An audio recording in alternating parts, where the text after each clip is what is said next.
Bismillahirrahmanirrahim. Assalamualaikum warahmatullahi wabarakatuh.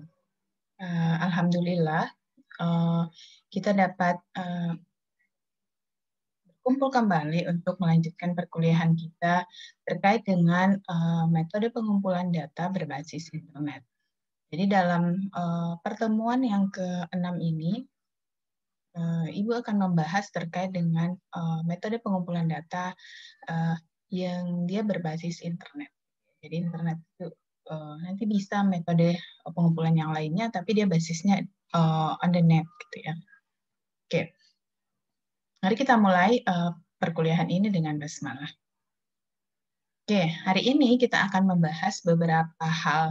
Ini ada 6 hal, yaitu ada searching the literatur gitu, bagaimana mencari literasi di internet gitu ya. Kemudian informasi yang ada di internet itu seperti apa gitu ya. Kemudian sampling, bagaimana kita membuat sampling di internet gitu ya. Kemudian questionnaire di internet, kemudian qualitative interview on the net gitu, dan metode partisipasi ataupun observing gitu ya di dalam internet. Jadi ini yang akan kita bahas sesuai dengan buku yang kita gunakan untuk untuk perkuliahan. Ya. Jadi internet ini merupakan jaringan terluas dalam sistem teknologi informasi yang memungkinkan perangkat di seluruh dunia untuk saling terhubung. Jadi tahun 90-an mungkin internet itu mulai muncul gitu ya. Walaupun di masa-masa itu kemudian yang bisa mengakses hanyalah mungkin interkabel ya. Jadi dia harus menggunakan kabel yang dikoneksikan ke komputer gitu ya misalnya. Jadi memang bisa untuk digunakan untuk di seluruh dunia gitu ya. Jadi bisa untuk komunikasi dan lain sebagainya. Jadi internet ini sarana untuk mendapatkan informasi atau data yang tersimpan di server-server yang tersebar di seluruh dunia, dan ini bisa kita peroleh dengan cepat, mudah, dan gratis. Jadi nanti akan banyak informasi ataupun data-data yang bisa kita ambil untuk kita analisis, kemudian kita jadikan sebagai hasil dari suatu penelitian gitu ya. Jadi dalam internet itu kita bisa lakukan yang namanya pengumpulan data ya. Oke. Nah, teknologi WWW gitu ya, World Wide Web. Nah, itu yang kemudian memulai munculnya pemanfaatan internet dalam pengumpulan data. Kenapa? Karena di dalam website ini kita akan menemukan halaman-halaman yang isinya tidak hanya teks, gitu, tapi ada juga gambar, ada grafik, ada animasi, ada suara, gitu, yang bisa kita akses untuk kita kemudian manfaatkan untuk memahami fakta atau realita yang ada. Jadi ini yang memulai munculnya pemanfaatan internet ini, gitu ya, adanya teknologi WWW. Oke, next. Nah, kita masuk ke topik-topik dari subtopik yang akan kita bahas dari pertemuan ini. Jadi di internet kita bisa manfaatkan untuk mencari literatur gitu ya. Dan ini bagian dari yang namanya metode pengumpulan data gitu ya, studi literatur gitu. Jadi kita mencari literatur yang based on internet gitu. Nah, berbagai web itu sudah bisa diakses gitu ya, menampilkan sumber yang bisa diakses oleh baik individu ataupun organisasi. Jadi ada beberapa itu yang kerjasamanya misalnya aksesnya dengan individu, tapi jadi kita sign up gitu ya. Tapi ada yang dengan organisasi gitu. Jadi ada berlangganannya dengan universitas dan seterusnya. Kemudian kebiasaan menulis dengan tangan. Nah, jadi dulunya kita kan dari kalau ibu zaman skripsian dulu itu masih juga menggunakan metode seperti itu. Misalnya kita pergi ke suatu perpus, nemu ada buku, kita catat gitu ya. Kemudian apa yang di ini kita catat, lalu kita lalu kita nanti pas waktu skripsian dicari lagi waktu kita ngetik kita cari informasi terkait itu gitu. Nah, kalau sekarang bisa digantikan, misalnya kita download teksnya bisa. bisa print screen, bisa gambarnya di-download, videonya juga di-download gitu ya. Kemudian rekaman audionya juga di-download, jadi bisa sekarang. Jadi nggak perlu lagi tulis tangan. Kemudian nah yang harus diperhatikan dalam proses searching literatur ini adalah proses pencariannya harus menentukan keyword yang tepat. Jadi kalau misalnya kita mau mencari COVID gitu, nah kalau hanya kita tuliskan COVID pasti akan muncul sangat banyak sumber. Jadi kita harus tentukan misalnya COVID and obesity misalnya, COVID and vitamin D gitu misalnya. Jadi harus dengan keyword yang tepat sehingga kita dapat informasi yang sesuai. Dan kemungkinan plagiarisme sangat besar pada metode searching di literatur ini.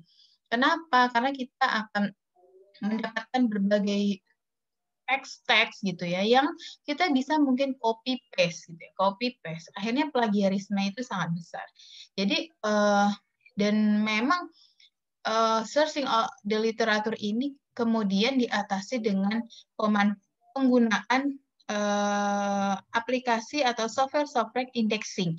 Jadi kayak Mendeley kita pakai, kemudian misalnya EndNote ataupun misalnya Zotero. Nah, kita pakai aplikasi-aplikasi ini agar plagiarisme itu bisa ditangani gitu ya. Artinya ketika kita mengambil mengambil informasi dari suatu sumber, kita bisa langsung citasi di dalam reference kita. Nah, ini beberapa reference yang mungkin bisa digunakan, contohnya gitu, contohnya, dan nanti akan sangat banyak. Yang umum misalnya di scholar.com, kemudian science.com gitu ya. Dan kemudian ada omni.ac.uk @medlin, PubMed. Jadi website-website ini bisa digunakan untuk literatur, searching the literatur. Dan penting diperhatikan bahwa harus sumbernya itu memang yang harus kredibel. Yeah. Nah, berikutnya ada beberapa juga informasi dari internet yang bisa kita manfaatkan selain untuk literatur. Misalnya informasi terkait pemerintahan, kebijakan, regulasi, gitu, NSPK, gitu. Kemudian laporan survei pemerintahan, gitu, kayak website lab mandatnya Mbak Balitbangkes itu kan sangat bermanfaat banget kita untuk mengetahui informasi tentang survei-survei Kemenkes, kemudian siapa yang sudah mengambil data dari survei itu dan seterusnya. Dan memang ini biasanya ada perizinan, ada permohonan izin ketika kita mengambil data tersebut. Berikutnya adalah informasi dari surat kabar untuk mengetahui fenomena. Jadi biasanya dalam surat kabar kita bisa baca dalam headline news itu apa saja yang sedang booming gitu misalnya. Jadi kita bisa baca dari surat kabar. Atau misalnya dari situs-situs universitas yang dapat menunjukkan laporan penelitian. Kayak contohnya repositori.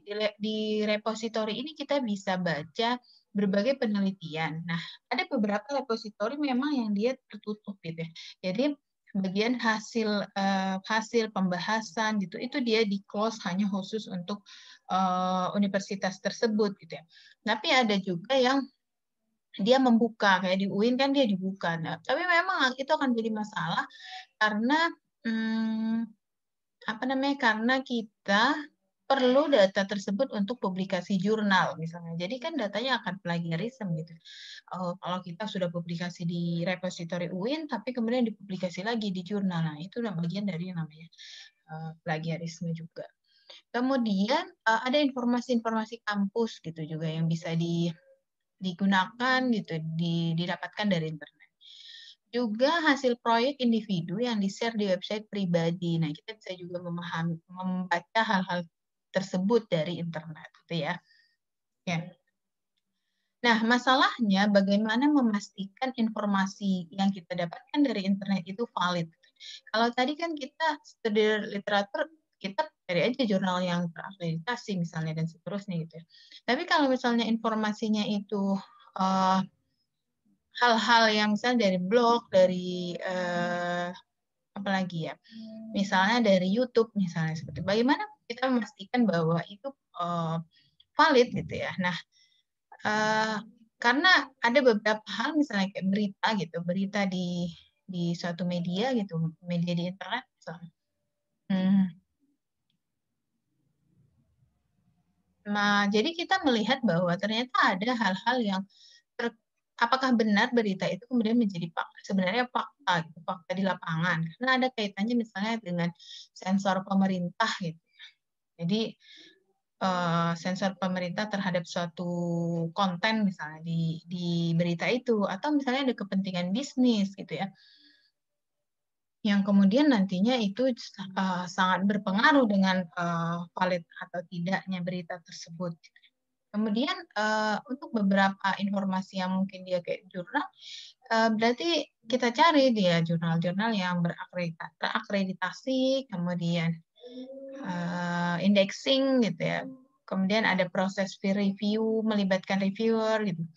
Tapi juga tetap harus menyaring informasi yang ada di jurnal tersebut. Jadi, kalaupun kamu misalnya, saya baca jurnal, Bu, jurnal ini di dalamnya begini, tapi hasil di hasil jurnal itu tidak sesuai dengan teori.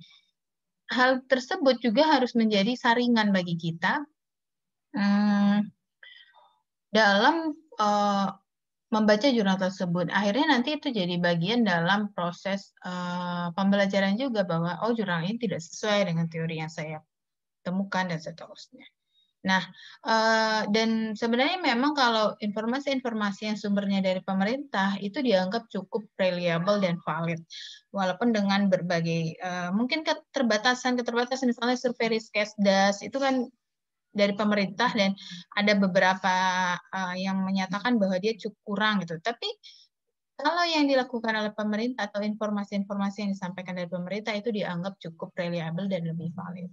Dan hati-hati dengan deliberate fraud, jadi penipuan yang sengaja. Artinya membuat satu informasi yang kemudian informasi itu kayak hoax intinya gitu. Jadi membuat satu informasi yang disengaja untuk penipuan.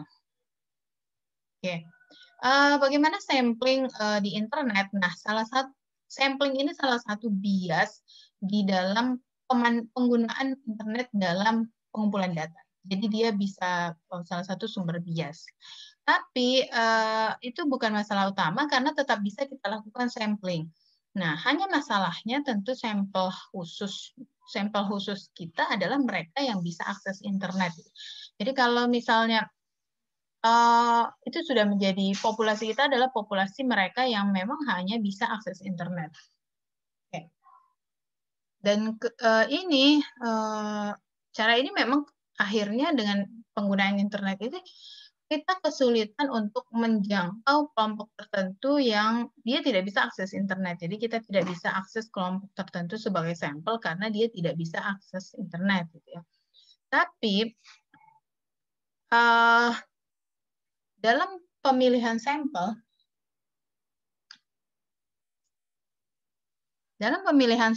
gitu ya,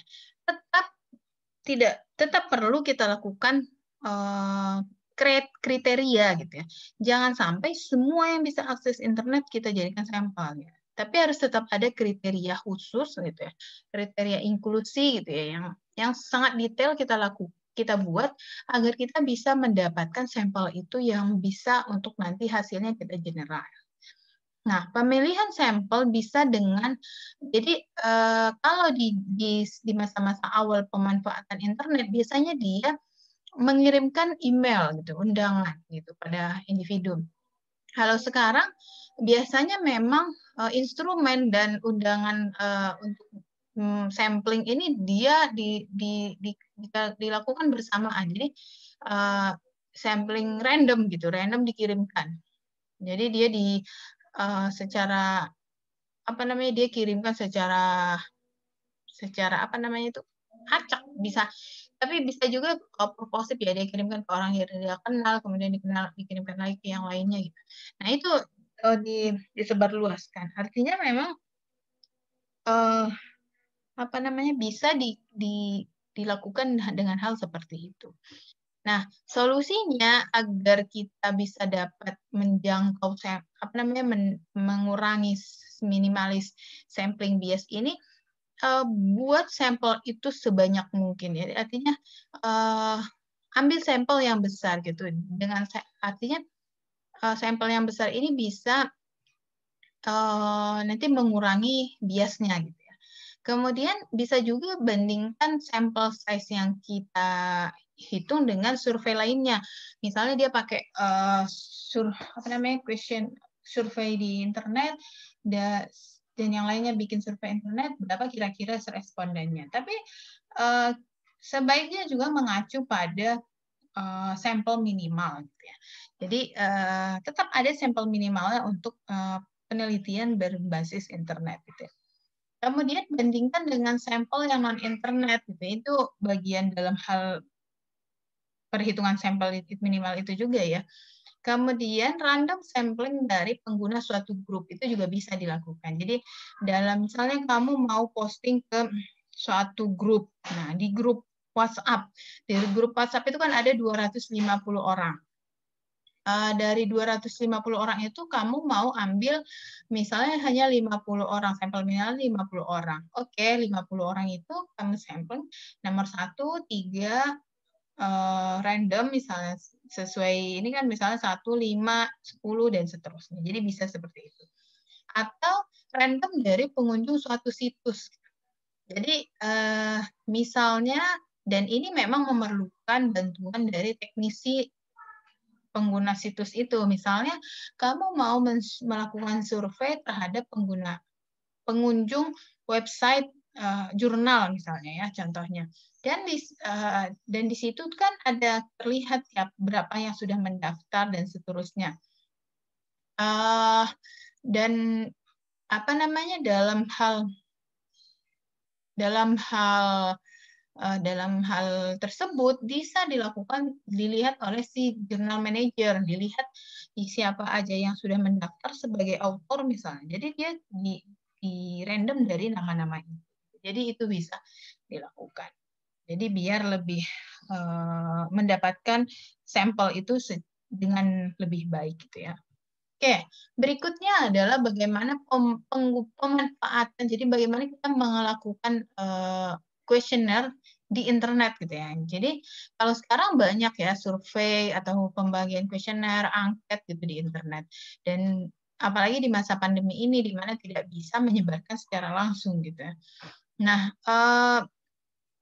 biasanya dia digunakan misalnya untuk kalau dulu awal-awal kuesioner di internet itu lebih kepada untuk mengetahui tingkat kepuasan atau market pasar. Jadi dia untuk mengetahui bagaimana data kepuasan terhadap penggunaan jasa atau barang tertentu.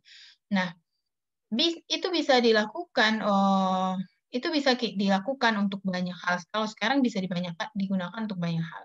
Nah, kalau misalnya gini, kita lakukan survei pada suatu situs atau website yang jarang dikunjungi, nah itu bisa memunculkan kemungkinan bias sampling dan berpotensi tidak representatif periode waktu. Artinya karena dia jarang dikunjungi, kita misalnya pengennya dalam 1 bulan, ternyata orang-orang yang datang mengunjungi website itu jarang melihatnya. Akhirnya ketika kita sudah pilih dia datang lagi ke website itu, akhirnya dia nggak lihat itu form questionnaire. Nah, itu maksudnya.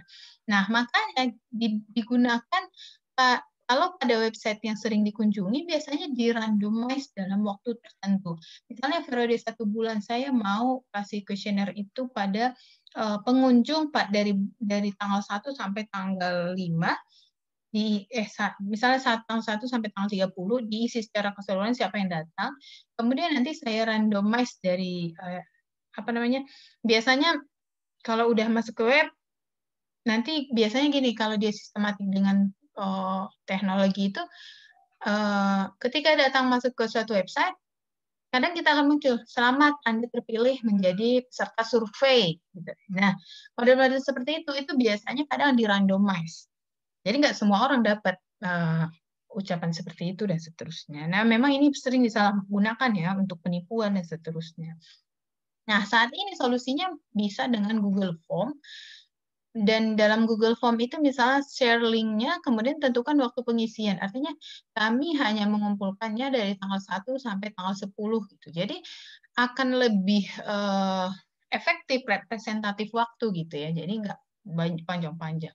Dan pastikan menarik, atraktif, dan interaktif gitu. Jadi kalau misalnya, kalau sekarang itu kan misalnya kayak kita mau tahu pengetahuan, pakai Quizy gitu ya, Quizy ya kalau nggak salah itu. Jadi itu lebih itu menarik itu untuk menilai pengetahuan. Jadi kayak game gitu ya, kayak pengetahuan. Dan dan form-form kuesionernya juga dipastikan mengikuti tata cara pembuatan kuesioner. Kayak kemarin kata-katanya tidak boleh terlalu panjang, pakai bahasa yang baik, mudah dipahami gitu-gitu. Itu harus diterapkan juga walaupun based on internet. Waspadai sampel anonim, makanya harus misalnya mengisi nama lengkap, tanggal lahir, kemudian kadang alamat, tapi kalau alamat sih jarang ya, kota tempat tinggal misalnya, nomor HP, nah itu biasanya dijadikan sebagai bahan untuk agar kita dapatkan responden yang bukan anonim. Oke. Kelebihannya adalah murah gitu ya kan, pastilah murah, mudah untuk mengakses populasi yang besar gitu, jadi sampelnya juga bisa lebih banyak gitu. Lebih fleksibel juga, kita share sekarang, share kemana-mana, nanti kita tinggal nunggu orang mengisi gitu ya. Dan respon rate-nya dikatakan lebih tinggi dibandingkan yang postal, yang artinya by post gitu ya. Kemudian dapat langsung disajikan datanya gitu. Itu yang lebih ini ya. Jadi kita misalnya kita baru dapat hari ini dapat berapa, kita langsung bisa sajikan yang dari data yang kita dapatkan hari ini itu. Kemudian hanya saja memang kendala utamanya itu ada di sampling tadi, karena kalau kita ingin memang mendapatkan data yang representatif untuk penelitian populasi, tentu harus ada sampling. Tapi memang ada juga sekarang ya yang modelnya memang apa namanya, dia purposif gitu ya. Jadi dia nggak memerlukan untuk generalisir ke populasi dan seterusnya. Kemudian reaktivitas prosedur. Jadi respon sampel pada kuesioner online itu sering berbeda-beda. Tidak ada yang menganggap, aduh lewat aja gitu. Tapi ada juga yang nggak nyambung gitu ya. Jadi tapi ada yang sangat semangat gitu untuk mengisi. Oh ini saya termasuk, saya langsung isi dan seterusnya. Jadi memang banyak hal yang terkait dengan hal tersebut. Oke, berikutnya adalah kualitatif interview on the net. Jadi kalau dahulu kala dia bikinnya by email gitu ya. Jadi dia kirimkan email, silakan dijawab, ditulis gitu ya. Nah kalau sekarang kita sudah bisa face to face, jadi pakai teknologi yang ada gitu, video conference gitu ya. Jadi kita bisa dengan video conference itu dengan in-depth interview, bahkan jangankan dengan video conference, kita video call gitu ya. Jadi kita bisa melakukan in-depth interview gitu ya. Juga bisa dengan FGD, misalnya free talk, modelnya free talk misalnya 5 orang. Di WA juga bisa gitu ya.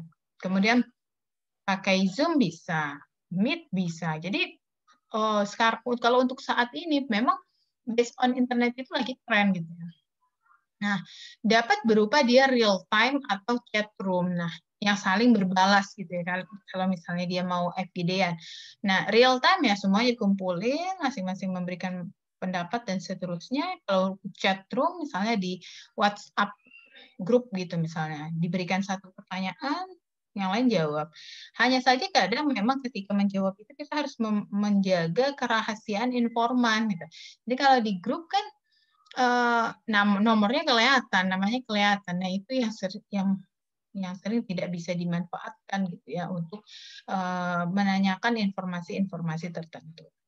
Nah, dapat juga dimanfaatkan untuk interview hal sensitif gitu. Jadi misalnya kita video call dengan seseorang, kemudian untuk video ini tidak akan dimanfaatkan untuk publikasi gitu. Kita hanya untuk mendapatkan informasinya nanti transkrip suara. Tapi kalau Ibu mau menutup atau misalnya pakai masker atau misalnya pakai topeng gitu untuk menutup muka bisa. Jadi bisa apa namanya? Jadi orangnya itu tidak terlihat dengan apa namanya secara keseluruhan. Nah, itu juga kalau sekarang kita bisa juga untuk menilai mimik wajah gitu seterusnya. Masalahnya memang kadang akses internet ini yang ketika interview panjang, kadang permasalahan di internetnya. Kemudian peran fasilitator kalau dalam FGD itu harus apa namanya harus sangat baik gitu ya. Jangan sampai fasilitator itu nggak bisa memandu FGD yang online ini gitu ya. Jadi memang itu harus diperhatikan. Nah, yang terakhir adalah participating and observing. Jadi dalam hal ini untuk mengobservasi juga bisa sekarang by on internet ya. Jadi kita bisa pemanfaatan video call, video conference. Jadi misalnya lagi apa namanya video call praktikkan hal ini gitu, melihat kebiasaan saat hari ini gitu ya. Kemudian wait ya.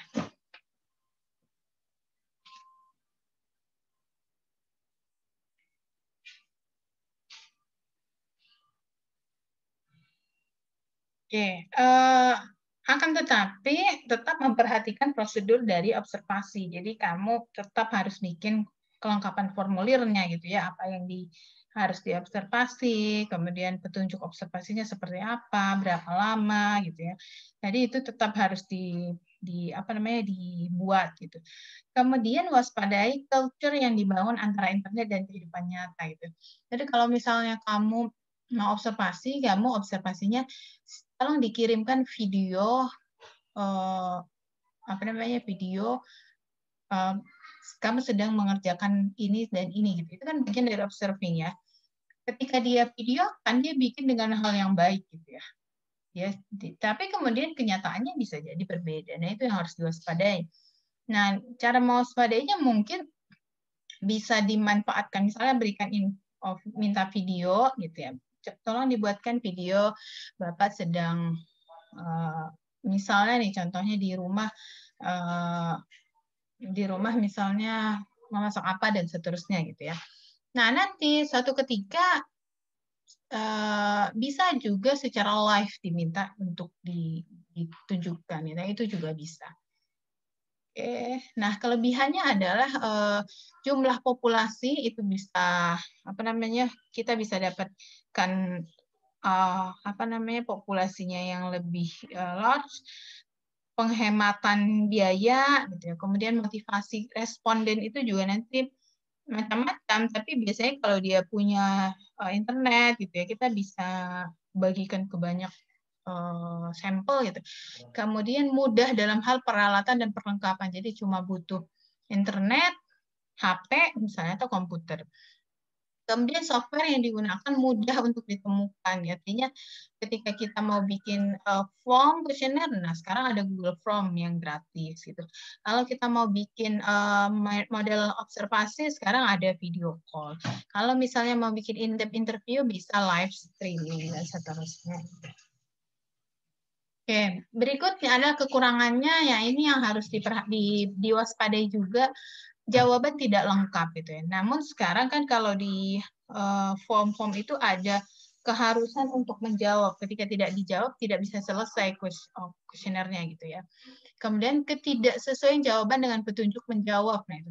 Misalnya kita udah sampaikan, dijawab dengan angka misalnya.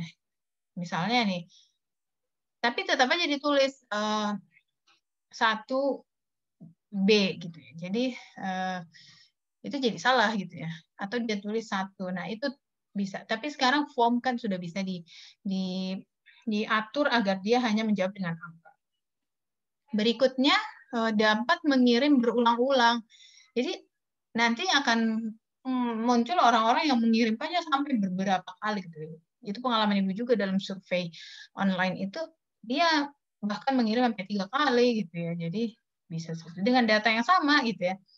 Dan yang diwaspadai adalah dengan data yang berbeda yang dia anonim gitu ya. Kemudian keamanan dan integritas data itu juga harus diperhatikan bahwa kita tetap menjaga kerahasiaan, tidak mudah untuk di apa namanya di hacker gitu ya. Dan validitas terkait dengan data kita itu juga susah untuk kita atur agar dia valid, benar-benar valid. Jadi hanya memang intinya adalah data dari based on internet ini memang masih sangat riskan untuk kita nyatakan sebagai hasil penelitian yang valid dan reliable. Mungkin seperti itu ya. Tapi bisa dimanfaatkan dengan kita melakukan berbagai antisipasi tersebut. Nah, yang penting untuk diperhatikan agar penelitian itu tetap on the track gitu ya, tetap sesuai dengan berbagai tata kelola dalam membuat pengumpulan data, harus diperhatikan etika penelitian. Itu tetap. Jadi misalnya harus diinformasikan ke responden penelitian tentang apa yang ditanyakan, kemudian ketika dia mau bertanya apa ada nomor kontaknya atau tidak gitu. Kemudian pada jenis situs tertentu tidak memerlukan izin untuk diakses, tapi ada juga yang perlu izin. Jadi ini misalnya kalau kita mau mendapatkan informasi pada situs-situs tertentu. Kemudian tetap harus memanusiakan manusia dalam proses interaktif gitu. Jadi misalnya kita mau interview nih, tapi udah malam gitu. Nah itu harus diperhatikan. Tetap meminta izin kepada responden untuk kesediaan menjadi responden, ya tetap harus ada pertanyaan kesediaan. Jadi kalau di form online itu biasanya memang jika Ibu bersedia, silakan mengisi form ini. Biasanya ada yang seperti itu. Ada juga yang dia memberikan satu pertanyaan, apakah Bapak bersedia untuk mengisi form ini? Ketika dia jawab ya, dia akan langsung ke kuesioner. Ketika dia jawab tidak, ya dia tidak bisa jawab lagi. Langsung close formnya. Dan jika diperlukan, tetap izin untuk memasang iklan survei tersebut pada situs atau grup tertentu. Jadi misalnya kamu mau membagikan link survei kamu pada grup WhatsApp gitu. Harus izin juga. Mohon izin, saya boleh tidak men-share link penelitian saya terkait dengan ini. Kalau sudah dibolehkan oleh admin, baru kita share. Gitu. Jadi tetap harus memperhatikan hal-hal tersebut. Oke, kesimpulannya adalah pemanfaatan internet itu memudahkan dan menghematkan. Jadi kalau di masa-masa sebelum pandemi itu memang masih jarang ya orang memanfaatkan internet itu untuk pengumpulan data. Tapi kalau sekarang kita harus memanfaatkannya. Dan lakukan kriteria yang detail untuk menghindari anonim sampel. Jadi harus ada kriteria detail. Dan biasanya memang kalau sekarang itu misalnya bisa akses internet, kemudian berusia sekian-sekian dan seterusnya. Jadi memang harus disampaikan seperti itu. Pastikan selalu memperhatikan tadi etika penelitian itu, dan untuk menarik responden, buat reward atau desain form yang menarik. Jadi itu yang harus diperhatikan. Biasanya kadang ada reward, dapat pulsa, dapat kuota, atau desain formnya dibuat semenarik mungkin sehingga orang tertarik untuk mengisi kuesioner tersebut. Oke, mungkin sekian materi dari Ibu, karena ini kan dia based on internet. Jadi kamu bisa manfaatkan, kamu bisa aplikasikan. Kita kan sudah belajar ada observasi, ada interview, dan kuesioner. Dari 3 ini semuanya bisa dimanfaatkan berbasis internet. Jadi silahkan dipelajari, mungkin kalau misalnya mau based on internet, misalnya kalau observasi bagaimana gitu ya, kalau misalnya mau interview seperti apa metodenya, kemudian kalau based on kuesioner seperti apa modelnya, pakai form apa dan seterusnya. Ya itu ya. Jadi materinya nggak terlalu panjang, cuma kita manfaatkan internetnya. Nah, kalau sekarang kamu mungkin sudah banyak tahu kayak Gform gitu ya, itu bisa dimanfaatkan. Zoom, kemudian di YouTube juga bisa live streaming, di Facebook juga bisa kan privat, free talk berdua dan seterusnya itu, atau in-depth interview berdua dan seterusnya. Jadi sudah bisa dimanfaatkan.